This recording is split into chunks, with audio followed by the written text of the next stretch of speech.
bestbookbits.com brings you the book summary on Tyranny, 20 Lessons from the 20th Century by Timothy Snyder. A controversial, timely intervention in world affairs from one of the most acclaimed historians of the 20th century. History does not repeat, but it does instruct. In the 20th century, European democracies collapsed into fascism, Nazism, and communism. These were movements in which a leader or a party claimed to give voice to the people, promised to protect them from global existential threats, and rejected reason in favour of myth. European history shows that societies can break, democracies can fall, ethics can collapse, and ordinary people can find themselves in unimaginable circumstances. History can familiarise and it can warn. Today, we are no wiser than the Europeans who saw democracy yield to totalitarianism in the 20th century. But when the political order seems imperiled, our advantage is that we can learn from their experiences to resist the advance of tyranny. Now is a good time to do so. Not long ago, many Americans supposed that the future would slowly bring advancement for us to reach a globalized world of welfare and wisdom. The experience of fascism, Nazism, and communism in the 20th century was like a cruel, difficult to remember past that could no chance to return. But things may be different dramatically in the future. It means that tyranny may be in the offering again. What should we do then? Fortunately, we can learn how to identify and withstand tyranny by what we have learned from the past. Based on the controversial thoughts of historian Timothy Snyder, this summary will clarify the things that history can teach us about tyranny. Chapter 1: Oppose tyranny by involving in politics and being conscious of paramilitary forces. You will know that America has aggressive attitudes towards foreign threats if you have been following the current news. But it is also better to keep a watchful eye on the threats from within if you are that worried about threats to democracy. You will find that each of the democratic governments that have failed after the First World War fell to one-party regime that took power from within the country. Nazis, socialists, and fascists have used control and display conventionally to allow their takeovers. They were in the tendency to use salami tactics, the process of splitting away at the opposition, taking control in parts. The public is frequently too busy to consider the danger to their liberties. Therefore, you need to be careful and prop up the multiple party system. You should abstain from one power that controls every part of the state.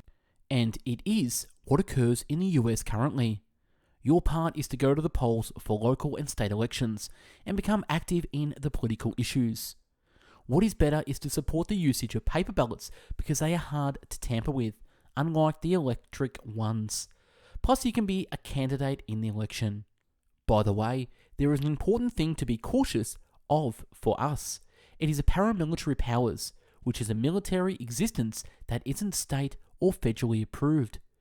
If anyone wants to take charge, she would probably prepare a severe body that acts as a paramilitary part of her party.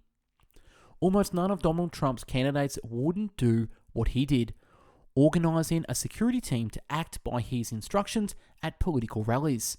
Security forces were there to expelling opposition voices from the meetings, and supporters were also allowed by the representatives to take out those who objected to the candidate. Donald Trump's order at a rally was shocking. He told his security team, "Get the remnant out." After that person removed, he told the audience, "Isn't this more fun than a regular boring rally? To me, it is fun." It is the kind of attitude that should be noticeable for people. Chapter 2: You shouldn't disregard the dangerous language and metaphors and come out against it. One of the first things they did in Germany was to start a boycott campaign against Jewish companies after the Nazi Party acceded to power. This boycott didn't take the population's attention in the first place. However, store owners started to decorate shop windows with the words Aryan and Jewish, and the bigotry drew interest soon after. Initially, the terminology and symbolism used by a political party might look trivial or absurd, yet basic things like these may cause massive implications. The action of tagging store windows in Germany was racism, and it was also the abuse of ambition and survival nature of people. What other company owners and optimistic investors believed was that a labelled store as Jewish wouldn't be in the business in short time. That meant they would lower the rivalry, and there would be the first quality commercial real estate obtainable soon. Such things took the interest of an audience full of passion, was searching for ways out of their financial difficulties. It's critical to follow them literally and not permit them to grow and spread, even when the signals of tyranny seem innocent and superficial. It is not just those who labelled the stores that can be held responsible. Those who tolerated and stayed silent for these practices as a common variance in the community were also responsible. They were guilty in the killings that quickly joined. So if you don't want to give control to symbols, you shouldn't show any imagery that reflects a political party that externalizes any group from society. The year was 1978. Václav Havel, the political dissident and soon-to-be president of Czechoslovakia, wrote The Power of the Weak, an article about a seller who placed a small sign in his shop window. The writing addressed the Communist Party, and it said, "Workers of the world, unite." Although the man was not a fan of the Communist Party, he took off the sign to keep himself safe against the officials. However, such civility is nevertheless dangerous, as the essay Brighton. What you do is always live in the hands and allow the play to go on by not being a rebel and agreeing with the governmental strategies like an expected thing. Rejecting to cooperate is going to stop the oppression of the government of its so-called enemies. Chapter 3. Resist turning a blind eye to propaganda by educating yourself and acquiring knowledge. Though you are not interested in politics, not paying attention to catchwords and speeches that political leaders say over to a sickening extent might be difficult. You can get rid of getting affected by these speeches and stereotype mindset by being yourself, searching out, and giving voice to your thoughts. 1984 by George Orwell is about a society that is overwhelmed by a strong media that uses unbearing, limiting vocabulary for imagination and critical thought. Over time, to undermine the minds of the people and their capacity to oppose the governmental proposals, the party in power has removed even more terms from the official dictionary. They would thus be in a position where to embrace the misleading slogan of the party, "War is peace, freedom is slavery, ignorance is strength." George Orwell was right in his advice in the book. We should use the vocabulary to stand up against tyranny and to keep free thinking alive. If we choose to listen to politicians' limited thoughts, catchwords, and stereotypes, unfortunately, we are going to miss the opportunity to get informed from the past, to consider now, and to imagine what the future is going to look like. Reading books is the greatest way to cut yourself off from the internet and social media and consider yourself clearly. Ignoring social media may sound impossible to you. If it is, you have a chance to widen your informational sources. Getting information from limited sources or trusting the popular media blindly would cause you to hear the same slogans and speeches of politicians again and again. Reading is the wisest action to get educated and consider oneself, because books have contents that make it easy to choose between the right and the wrong. Also, it provides information about others' lives, which is an important knowledge to get nowadays. Best known books like Harry Potter gives us big lessons to consider a lifetime. Maybe you missed it in the past, however, the content of Harry Potter is mostly about the opposition to tyranny. Chapter 4. To keep the public alive and well, you should break the social barriers. Think about this. Does making eye contact have a relation with politics? The connection is the key. We wander around staring at our screens a lot and not looking at each other. It is not relating to being friendly. It's about being a decent person who is a related member of society. Tyranny becomes successful when it divides groups by building social barriers that separate and confuse people. But by overcoming these barriers and getting different people from different parts to share thoughts on how to progress, the resistance may be achieved. So resistance against tyranny begins with varied social environments gathered together. After the Solidarity Labour Act set a coalition with different people and accomplished resistance against communism became possible in Poland. By acting together, Catholic employees and professionals from secular groups won a chance to be in the Polish government. The communist government had turned staff against student protesting for reform in 1968, and in 1970, protesting workers were faced with brutal repression in Gdansk. It took academics and employees to gather together in 1976 to eventually reform the government.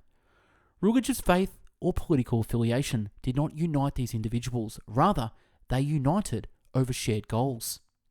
In 1980, when the Polish workers in Gdansk showed themselves on protest again, the coalition gained strength. However, this time, they had students, lawyers, and other staff who had a strong influence on their advantage. It was soon joined by a free trade union, and the Solidarity movement gained so much power. It took 16 months to quell the movement. The communist government in Poland eventually proclaimed a stage of siege. Oddly, with the government in chaos in 1989, the communists were forced to search for help from the leaders of Solidarity, who won free elections in exchange for their alliance. For communism in Poland, this marked the beginning of an end, and Eastern Europe and the Soviet Union followed in a short time. Chapter 5. Freedom relies on controlling your information. That's why you should protect your privacy. You may not have a problem with sharing such details on Facebook, but it's significant to remember to what process your private details going into being accessed by others. Imagine just that. The more people have ownership of searching your private information and communications, the further you despair your existing liberty. It does not matter who ingress the information, whether it be the authority, Google, or a country's administrative unit. One has to secure back what is rightfully one's, otherwise it won't be counted personally identifiable, as well as other privileges that once assumed were innate would also be stripped away immediately. We recognize it could demean as well as cause some serious chaos to break into personal conversations. Thieved data from both the DNC, Democratic National Committee, and the Clinton administration officials plunged the campaign into turmoil throughout the 2016 US election and took the community a step near totalitarianism. From a large perspective, by merely portraying this security breach like some other news reported, which just helped to divert citizens from what was occurring, the press made this situation get a lot worse. The press is open to manipulating the sense of curiosity in speculation about everyone else. One of the several leading thinkers of the 20th century, Hannah Arendt, acknowledged the common hunger for mysteries along with its hazards. Arendt observed that falsehoods sometimes appear quite appealing to individuals than the mundane truth and realities of policy. The promise of hidden mysteries and outrageous discoveries quickly seduces everyone. The concern is that we are diverted much from more realistic social matters by our involvement in such rather contradictory ideas. Certainly, nearly everyone is actively scanning phones for social alerts and posting their privates into Gilby. However, it doesn't imply you must as well do it. Currently, as someone joins in much the same conduct, it's a red flag that perhaps the community is falling prey to the unreasonable crowd. Therefore, make your independence sealed by preserving your seclusion. Ease up from using the web. Rather than using unbiased observer apps, chat directly while you are still able to do it. And question this: when did you last search for malware? Authoritarian regimes can use all methods to keep the people afraid. Thus, by keeping your private info winnable, don't hand them power. Chapter 6. Stay alert for the numerous ways that oppressive rulers misrepresent the facts. The post-truth period has indeed been dubbed presently a period where truths are constantly ignored in favour of current models. It might sound ridiculous, but this is a very serious risk because once the reality expires, liberty would follow. In the course of the reality is so distorted where it is no longer in existence. There are 4 phases, the first being overt opposition to provable facts and actuality. Tales are portrayed as evidence throughout that process, and that's something Donald Trump happened to do surprisingly much. One analysis found 78% of his statements appeared misleading throughout the referendum in 2016. The second phase is characterized by a constant regurgitation of the very same stories. The ideas suggest that people will generally believe it more if you repeat this often. Sayings such as crooked Hillary and throw her in jail on Twitter and also in speeches once again pop up. The presence tends to revise it even if the evidence is easily accessible. Inconsistencies are freely accepted in the third phase. Trump vowed to slash taxes, reduce the budget deficit, and increase spending on defense services. These statements dispute one another explicitly. It would be to lose all justification to believe that the person creating these was not conscious of such inconsistencies. The fourth step is described by blind confidence in politicians who declare themselves as the representatives of the majority or the salvation of the real beliefs of a country. There wasn't even a rather expression, a very hero. Thus, accepting these lies is perhaps putting the facts in danger. It is indeed hacking away at individual independence. It's the identical vocabulary that followed the 1930s fascist revolution, and Eugenio Lesco, the famous Romanian writer, has seen many of his associates come underneath the influence. This confusion had become the foundation of his surrealist work, Rhinoceros, where humans who embraced deception as reality were turned into certain tusked creature. Many would claim they were against the Nazi regime at the beginning if you asked the public about their thoughts. In a while, one after the other, almost all of them accepted it over some time. The opposition had been very weak in the end, yet the past really shouldn't repeat. On Tyranny, 20 Lessons from the 20th Century by Timothy Snyder, book review. Realizing what and how to search for would be the question of fighting for your country against dictatorship. The gradual loss of personal liberties, risks to your anonymity, and a disdain for honesty are the classic symptoms. Sadly, in the US now, these signals have become too obvious. In preserving truth, justification, and reverence for basic humanity, we would have to be intense. Do not lose time in defeatist consideration and study up on roots of totalitarianism. A lot of people would say, I'm not sufficient to change something, and why would I worry about taking a role in politics? This is a comprehensive feeling, but it is still rather faulty one that struggles to recognize how progress happens. Changing may not happen instantaneously. It takes time.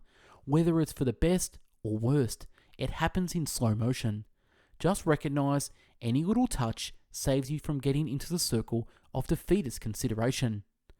For detailed information on tyranny, read the book The History of Totalitarianism, 1951 by Hannah Arendt, which explains the rising of anti-Semitism, Nazi ideology, and Soviet communism, and relates these to the advent of discrimination as a philosophy. And that's wrapping the book summary on Tyranny by Timothy Snyder. If you want this summary in PDF format, click the link below to download this. Now, if you're tired of reading books by yourself, I have the solution for you. Join our Best Book Club, which you will get 1 book a month, 12 books a year, meet 24 new friends, and you will have access to our weekly Zoom book club meetings where you'll learn the insight from the book of the month from readers, and you'll also meet the author of the month with our webinar seminar series. So join now, click the link below, or go to bestbookbits.com/book club. Can't wait to meet you there. Thanks for watching and listening. Have yourself an amazing day. Take care. Bye bye now.